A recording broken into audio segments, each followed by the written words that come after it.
qu'est-ce que je vais vous dire par rapport à Marseille? Je suis choqué, les gars. Je suis choqué comme vous, je comprends pas.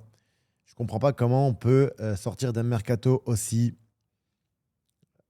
positif, entre parenthèses, avant que la saison commence. Tous, magnifique mercato, même moi, hein, très très bien. On attendait pas de ciao, je sais pas comment vous le dites, avec la elle le dit tellement bien avec l'accent brésilien. Je sais pas, elle avait l'air équilibrée, cette équipe, avec un hic depuis des années dans cette équipe de l'Olympique de Marseille. À mon avis, c'est mon avis, et j'en ai parlé sur Snap, et je vais en reparler ici avec vous, et vous me dites ce que vous en pensez. Et puis, sur une défaite, de voir comment ça explose, je me dis, waouh, c'est que ça allait pas si bien que ça, en fait, et que le contraste est trop gros entre un beau mercato, tout va bien, Marseille Ligue des Champions, et poum, une défaite, ça explose.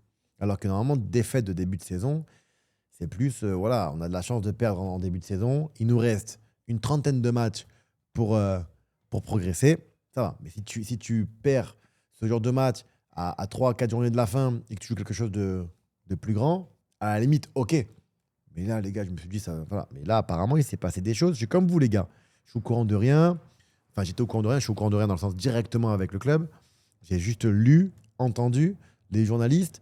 On se dit, bah moi en tant que footballeur, ancien footballeur, je me dis, mais qui sont les tops qui arrivent à sortir tout précisément d'après certains journalistes? Tu vois? Qui a mis la première patate, la gifle, le machin. Moi, quand je vois ça, je me dis, vas-y, j'ai envie de parler football. Je suis impatient de voir Marseille jouer son deuxième match. Je suis impatient de voir Marseille gagner son premier match de la saison. Je suis impatient de voir, tu vois, de voir Medina jouer sous cette défense. Enfin, je suis impatient de voir des nouvelles recrues dans l'Olympique de Marseille. Voilà. Les embrouilles, je lis, je lis, je lis. Et moi, c'est pire parce que je me dis qu'il y a tellement eu de choses inventées pendant ma carrière dans les vestiaires à laquelle j'étais ou autres que j'ai plus confiance à certains médias. Tu vois? Medina blessé? Oh là là! Mais si, je le savais en plus. Je le savais. Putain, Gouiri aussi? Oh là là! Oh là là, putain! Oh là là, putain! Oh là là!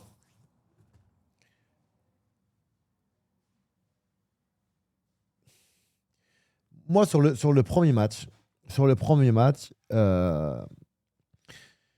j'ai trouvé que Rennes était mieux préparé tactiquement que l'Olympique de Marseille avant le carton rouge. C'est mon avis. Ça veut dire qu'ils avaient une tactique mise en place qui avait l'air, je voyais cohérent. Je voyais ça bien. Ils ont bien travaillé. On voit qu'ils ont travaillé leur sujet. Mais encore une fois, tu rajoutes le fait que c'est l'Olympique de Marseille et que tout le monde est concentré et motivé contre l'Olympique de Marseille. Croyez-moi, les gars. Croyez-moi, je dis pas de la merde. Je vous jure. Je vous jure que c'est réel. Tu vas jouer l'Olympique de Marseille ou le Paris Saint-Germain, sauf que Paris Saint-Germain, c'est tellement au-dessus qu'à un moment donné, même avec la concentration, bah, tu vois, on va pas se mentir, on va être honnête. Voilà, tu connais les joueurs, c'est l'Olympique de Marseille, c'est une belle vitrine, les mecs, ils sont concentrés comme jamais. Et sur les 30 premières minutes, j'ai vu Rennes vraiment, tactiquement, pour moi, plus concentré et vraiment, voilà, on savait que voilà, c'était un vrai bloc. Ils ont très bien préparé leur match. Marseille, je te dis, bon, ils ont meilleur sur le papier, bien évidemment. Euh, il peut y avoir quelques fulgurances, il peut y avoir, tu vois, mais c'était moins réglé tactiquement, à mon avis, dans les 30 premières minutes. Derrière, il y a eu ce carton. Et puis la frustration que j'avais en regardant ce match, je me disais, mais déjà, faire tourner vite en possession de balle, quand tu joues contre une équipe qui joue bloc bas, ce qui est normal, était à 10, on va pas quand même reprocher à Rennes d'avoir joué bloc bas quand même. On est d'accord, les gars, jusqu'ici, on va être honnête. Hein, on va avoir un peu de bon sens. Et dans ces cas-là, je pense que la solution, c'était de faire tourner assez rapidement avec les numéros 6 et les centraux pour toucher les côtés. Ça va? Ah, merci. Oh, c'est bon, il y a encore un peu là. Pour toucher les côtés. Mais si tu mets de la vitesse dans ta possession pour trouver les côtés, c'est pour qu'à un moment donné, les ailiers fassent la différence et puissent aller faire des 1 contre 1 et, tu vois, faire des 1 contre 1 et éliminer très rapidement pour pouvoir aller dans la surface de réparation. Et quand il y a beaucoup de monde comme ça dans la surface de réparation, tu peux avoir tu peux concéder des pénaltys, des mains, enfin, des cafouillages, on sait pas. On sait pas. Tu vois ce que je veux dire ou pas? Et moi, ce qui m'a frustré, c'est qu'il n'y avait pas ça. Il n'y avait pas ça sur les côtés. Et Ro aurait pu le faire, mais il ralentissait le jeu en rentrant à l'intérieur sans combiner. Donc tu rentres à l'intérieur, tu ralentis le jeu, tu contrôles, tu regardes, tu lèves la tête, aucune combinaison, et tu ralentissais. Alors attention les gars, on n'est pas là pour dire que Ro est mauvais, mais il n'a pas fait ce qu'on attendait de lui. Par exemple, comme 80% de l'effectif, on ne va pas se mentir. On ne dit pas que l'Olympique de Marseille n'est pas une bonne équipe, on dit que sur ce match, bah, 70% de cette équipe doit hausser son niveau de jeu et faire plus individuellement pour que le collectif soit plus performant. D'accord. Donc sur ce match, Ro, je l'ai trouvé trop. Voilà, il ralentissait le jeu, il rentrait souvent à l'intérieur. J'ai eu l'impression qu'il cherchait toujours son pied droit pour enrouler, pour mettre le même but que contre Valence. Mais- alors que le jeu, il n'était pas là. Le jeu, c'était 1-2, accélère, montre-moi ta puissance, va déborder, va toucher la ligne de corner et va centrer. Tu vois ce que je veux dire ou pas? Pour moi c'est ça que j'attendais de lui. Et quand il a eu le 1-2, bon, mais il y a eu carton rouge. Il a fait une fois, ça a été coupé pour un carton rouge, mais c'est ça. Fais quelque chose, crée quelque chose. Il n'y a personne qui va rien. Moi, c'est ce que je dis. Moi, je pars du principe où tu perds le ballon, on s'en fout, mais essaye. Essaye, s'il te plaît, essaye. Tu vois, fais des 1-2, tu vas vite, va percuter un 1 contre 1. Si on tourne vite et qu'on te touche, va faire ton 1 contre 1 en mode agressif. Sinon, si tu prends ton temps, ils vont te fermer à 2. Et c'est exactement ce qu'ils ont fait. Et en contrepartie, j'ai eu des mecs qui m'ont dit que Greenwood a été dégueulasse. Ben non, Greenwood, il a essayé. Il a essayé, il est parti provoquer. Il, il- il a manqué pour moi d'appui et de joueurs autour de lui. Mais en tout cas, il avait dans sa tête, à chaque fois qu'il contrôlait le ballon, direction le but, droit au but. Hop, dribble, frappe. Pour moi, il a tenté, il n'a pas été dégueulasse. Ça a été le moins dégueulasse de cette équipe de l'Olympique de Marseille, avec bien évidemment Geronimo. Et moi, perso, je kiffe le petit Angel Gomez, qui est là, en fait. On ne l'a pas vu sur ce match comme on aurait dû le voir, mais il faut savoir que ce petit Angel Gomez, ce qui est bien et ce qui va être important, il ne flippe jamais. Il demande toujours les ballons. Vous verrez, les gars, j'ai joué avec lui à Boavista. Ah oui, putain, Riley aussi. Riley, j'ai kiffé aussi, tu vois. Oui, après, il y a des joueurs aussi comme Højbjerg que j'aime bien, tu vois.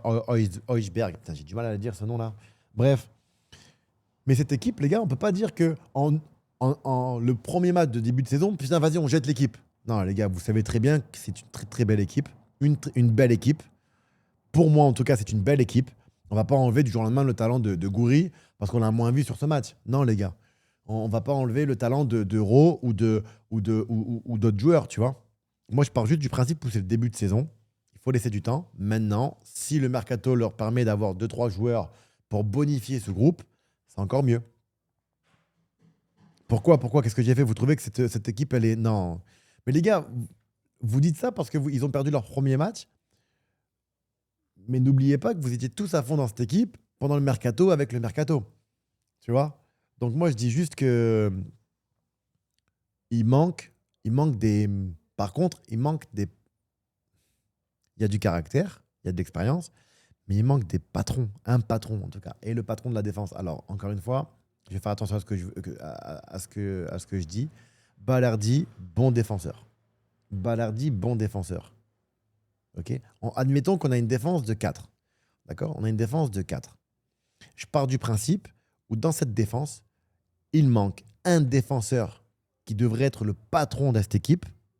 Elle y est pas. Aujourd'hui, il n'y en a pas, hein. Pour moi, en tout cas, à mes yeux et mon expérience, il n'y a pas encore aujourd'hui. Ça fait des années qu'il n'y en a pas. Il manque un patron capable de bonifier toute sa défense par la discipline, par de la rigueur, de la communication. Moi, ça, c'est mon avis, les gars. C'est vraiment un leader qui va, pendant les actions, pendant la possession, va gueuler sur ses latéraux, sur son central, sur le numéro 6, pour mettre tout le monde en place. Pour ordonner. Et je vous promets, les gars, on a toute tendance à regarder un défenseur en disant ouais, il a fait un beau match, bravo à lui, c'est pas le problème. Non. Il existe des défenseurs, des patrons et des leaders capables, juste par leur présence, leur communication, leur intelligence dans le jeu et tout ça, leur prévention, je vous jure que ça change une défense, toute une défense. Ouais, là, il parle du joueur, bien sûr. Mais c'est super méga important. Vous savez, quand j'ai commencé, moi, je suis arrivé à Marseille. Je parle de moi parce que c'est un exemple. Tu vois.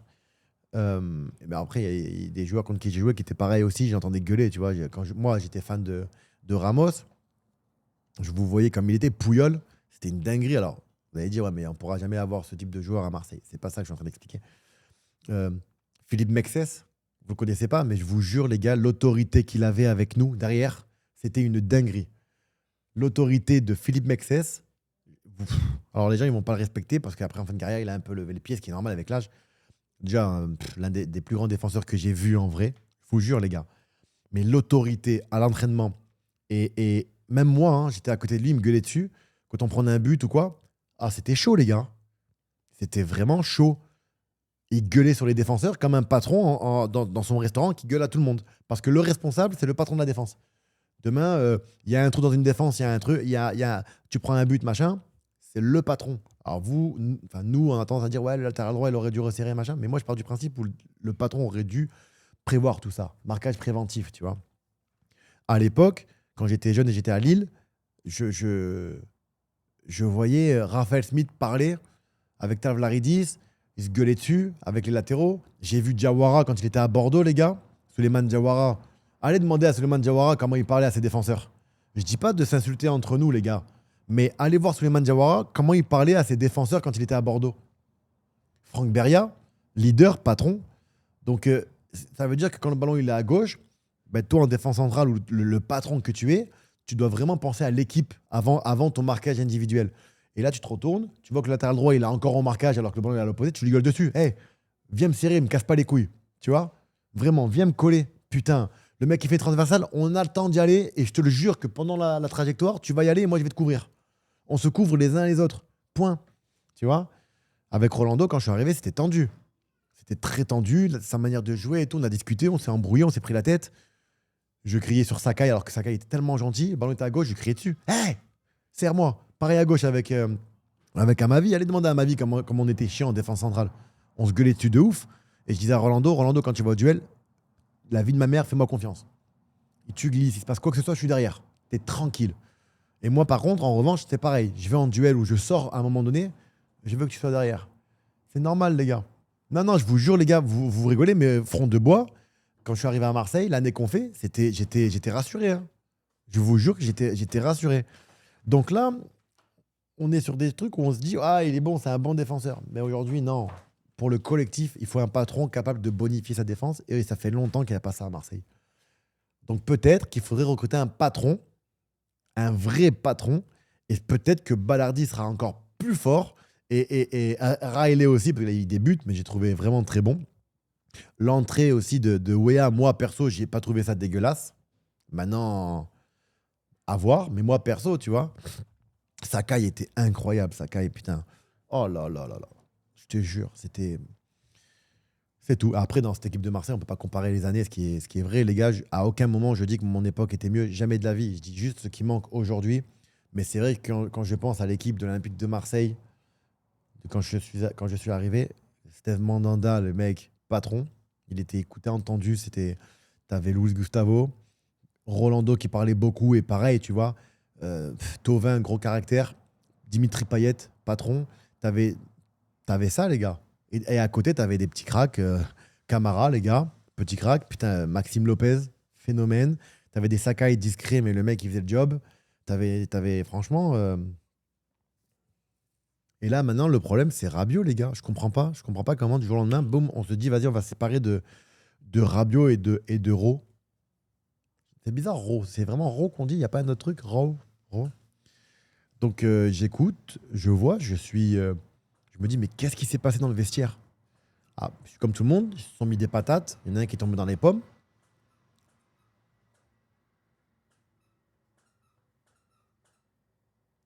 En tout cas, moi, aujourd'hui, au moment où on parle, je suis confiant pour l'Olympique de Marseille. Je me dis que je vais pas non plus remettre tout le mercato et tous ces joueurs sur un match.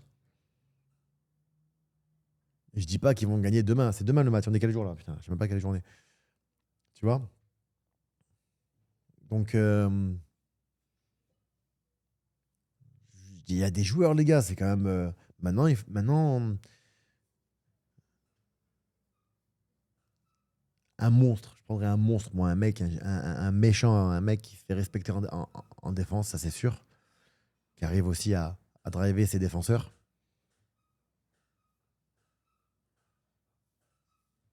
Putain. Ah, demain c'est Paris. Paris, je compte qui Paris? Nantes, si on dit deux mots quand même sur Nantes, sur Paris, on va pas oublier Nantes. Nantes, j'ai trouvé une équipe jeune, sur des phases où on voyait qu'ils étaient complètement en panique, ce qui est normal, les gars. En face, tu as le Paris Saint-Germain. Les mecs, ils ont fait rentrer, je sais pas combien de ballons de top 5, top 10 ballons d'or. Paris, aujourd'hui, ils vont jouer contre des équipes bloc bas. Mais cette équipe de Nantes, ça repart à zéro. On voit que c'est jeune et ça va leur coûter des points. Je pense, les gars, ça c'est mon avis, ça va leur coûter des points. Leur jeunesse, parce qu'on voit que ça panique, ça met des. Après, c'est le Paris Saint-Germain. Attendons de voir les prochains matchs. Mais quand même, j'ai vu des.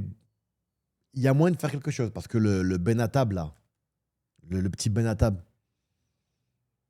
j'aime trop les joueurs comme ça qui vont droit au but.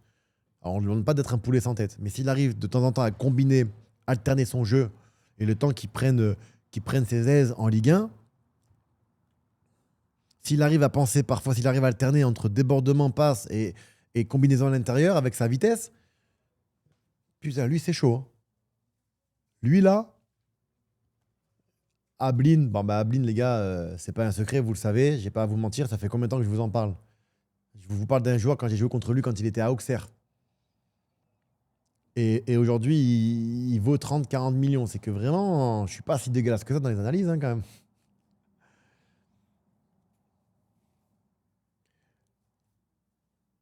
Ouais, après, il y a un gros changement de la part de Nantes, c'est compliqué, hein. Là, de la part de Nantes, un très très gros changement. Ils ont rasé tout le monde. Simon, moi, Simon, il est parti au Paris FC.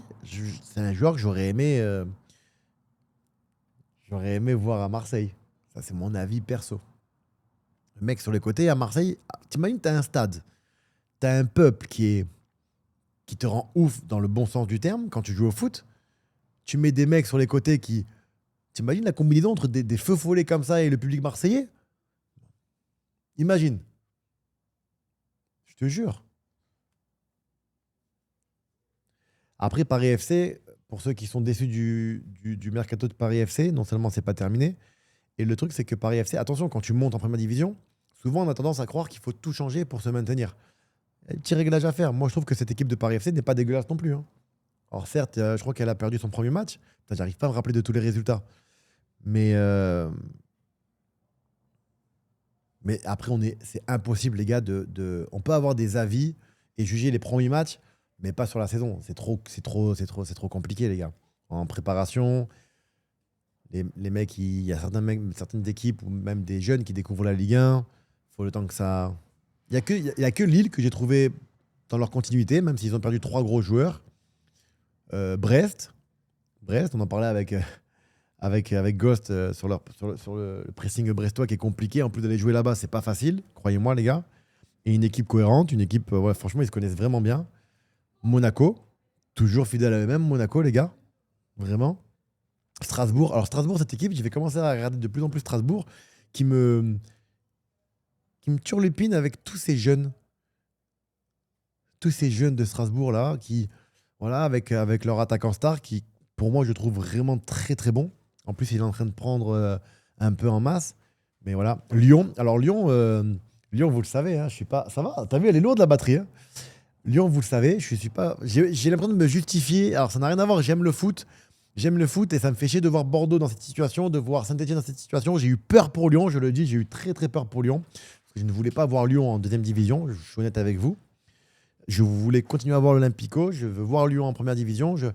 Mais Lyon, c'est une dinguerie. Cette équipe, depuis quelques années, elle souffre, ses supporters souffrent, mais ils arrivent à être là encore et je pense qu'ils vont faire une belle saison.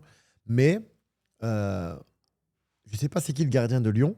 Il va falloir que leur gardien soit vraiment, vraiment à la hauteur. J'ai toujours pas compris, moi, l'épisode Anthony Lopez. C'est mon avis personnel. J'ai le droit de donner mon avis sans que. Ok, il avait des sorties kamikazes. Ok, deux, trois fois, j'en ai parlé. Ben, mais en tant que gardien. Et pour moi, lui, c'était l'image de l'identité de Lyon. Il était pas compris encore aujourd'hui. Quand je le vois, moi, je me dis, mais pourquoi en fait? Il y en a un qui peut m'expliquer pourquoi? Je comprends pas.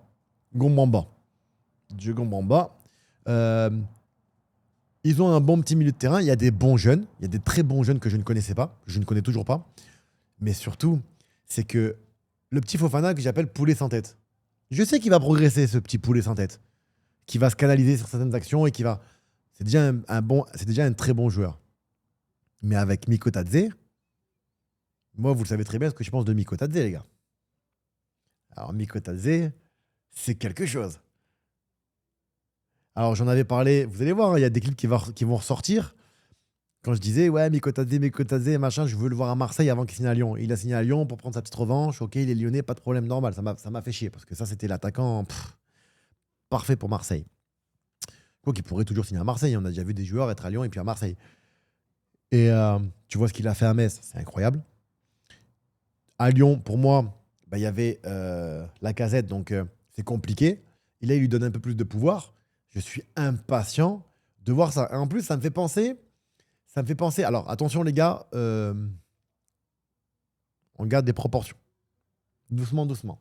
Ne changez pas ce que je vous dis. Parce que les mecs, ils sont capables de prendre un clip et de dire ça. Et après, dans les commentaires, mais il connaît rien de football. Il a comparé Benzema avec Miko Tadze. Miko Tadze, très grand attaquant.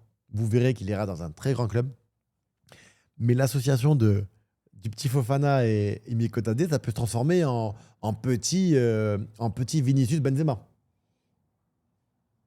Vous allez voir. Vous allez voir. Parce que si le petit, il joue smart et qu'il joue pour Miko Tadze, les deux doivent jouer l'un pour l'autre.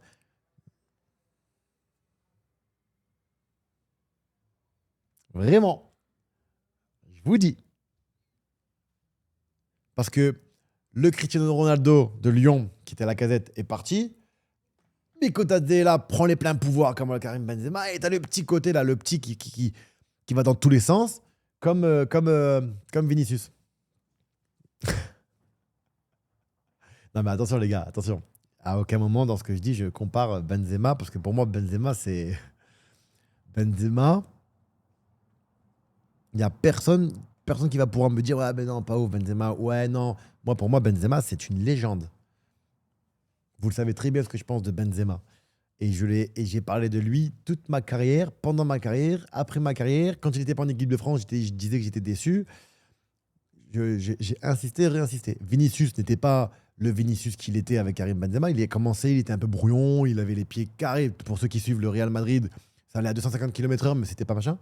Et après, avec Karim Benzema, c'était pour moi, franchement, un duo de ouf, les deux. Vraiment. Non, non, je vous jure, non, non, je dose pas. Je vous jure que Karim Benzema, les gars, pour moi, est une légende. Ah, il arrête sa carrière. Il y a des gens, des footix qui vont encore le critiquer, machin, ce que vous voulez.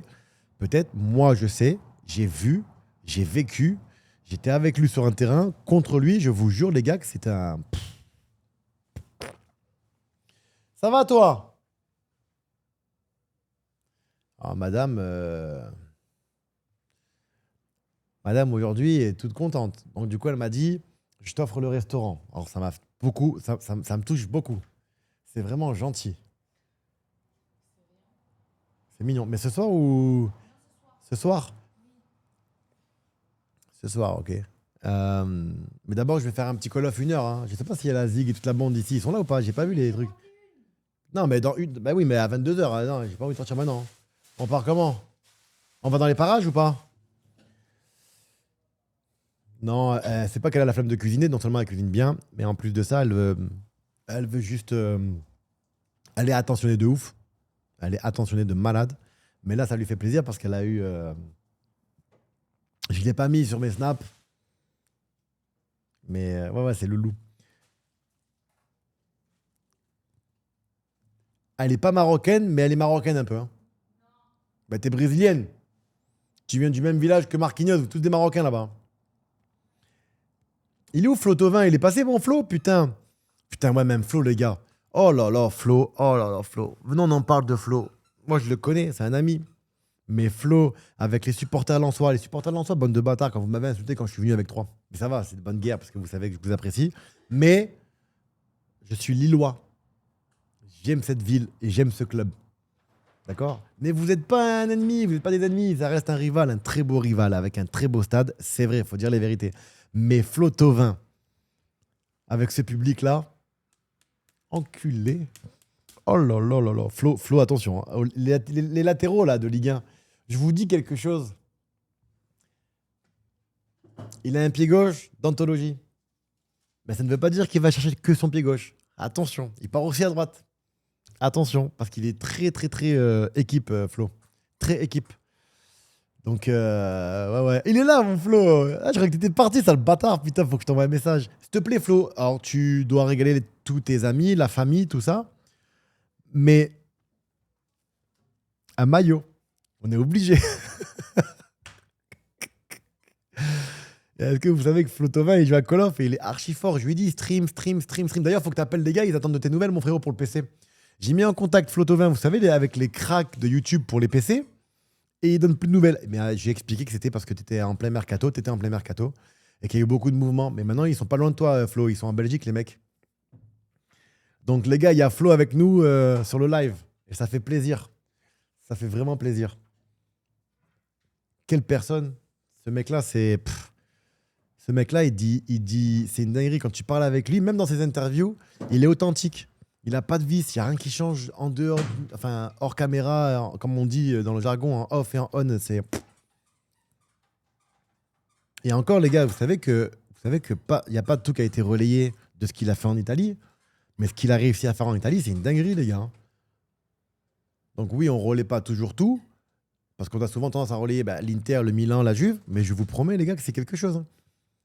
Cet enfoiré là. Ah ouais, putain, ouais, Ghost, ah ouais, tu l'as dit, Ghost. Oh là là, Flo Thauvin contre Marseille. Oh ah ouais, putain. Non, non, non. Par contre, les gars, ce championnat, cette année, ça va être quelque chose. Hein. Aïe, aïe, aïe, aïe, aïe, aïe, aïe. Putain, ça me fait chier de voir qu'on parle plus de l'embrouille du vestiaire à Marseille que de foot. Ça me fait chier, putain. Ça me fait vraiment chier. Donc là, vivement la première victoire ce week-end. Parce que j'ai envie qu'on parle d'autre chose. Marseille, c'est trop facile. Tout le monde tombe sur Marseille trop facilement. Tous les médias. Ils sont plus intéressés sur les gossips que sur le vrai foot et la vraie tactique. Et je sais pas. Euh, Putain, ça m'intrigue, hein, cette histoire de Rabiot, moi, les gars. Putain. Ouais, je viens à Lausanne bientôt. Mais non, Flo, non, non.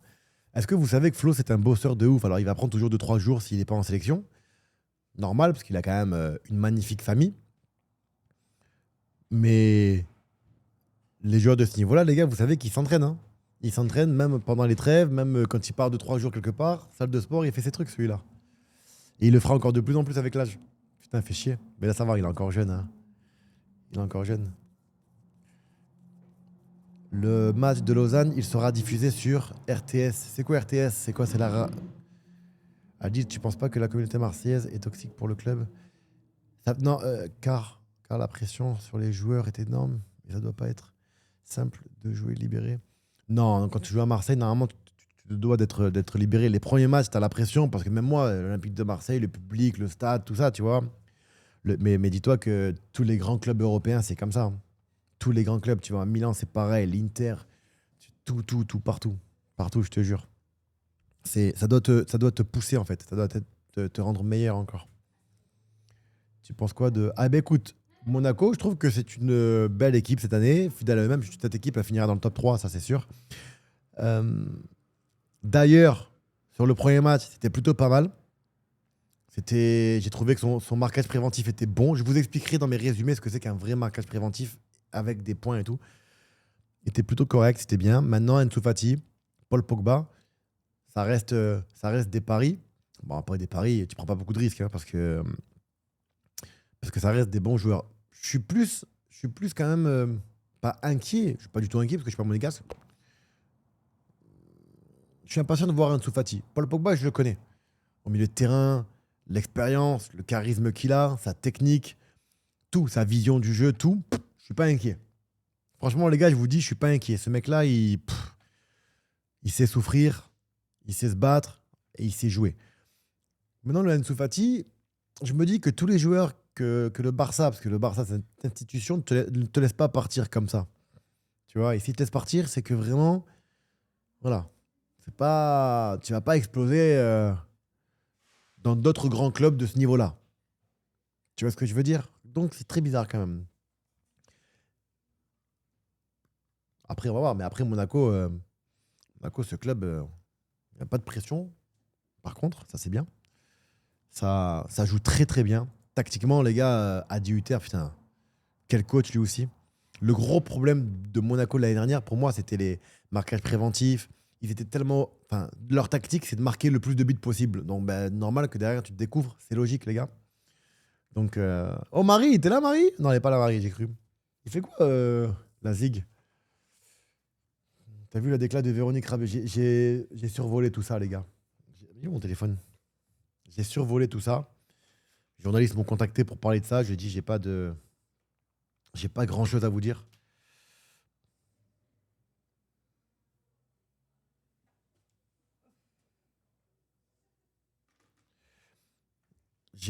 Franchement, je sais pas comment Rabiot, il peut être, quand on parle de lui dans les vestiaires. Moi, quand je l'ai connu, je l'ai rencontré, j'ai parlé avec lui, j'ai joué avec lui. Putain, c'est un mec gentil. Il est réservé. Maintenant, c'était il y a longtemps, hein, les gars, j'ai bientôt 40 piges. Il est, franchement, sur un terrain, il y avait rien à dire. Bête de joueur. Moi, dans les vestiaires, il a jamais manqué de respect à qui que ce soit. Il a jamais été bizarre ou mauvais. Je, je suis étonné. Je suis étonné. Tu joues Je suis dans le vocal. Ah ouais, putain, moi aussi, je suis là. Bah, attends, mais je suis dans le vocal ou pas, moi? Attends. Ah ben oui, t'es avec moi. Ah ben non, putain. Ah ben j'arrive, vas-y, vas-y. Vas-y, je vous rejoins, si tu m'invites.